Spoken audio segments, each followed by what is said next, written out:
আমি চিৎকার করে কাঁদিতে চাহিয়া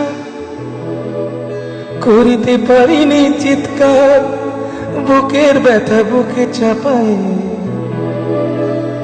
নিজেকে দিয়েছি ধিক্কার।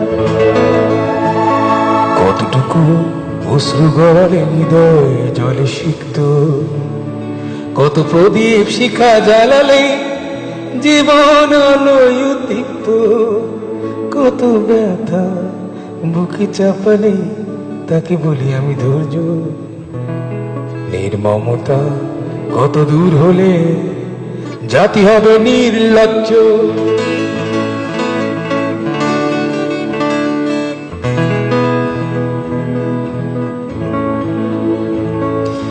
আজও কানে ভাসে সেই কথাগুলো, কে জানে হবে যে শেষ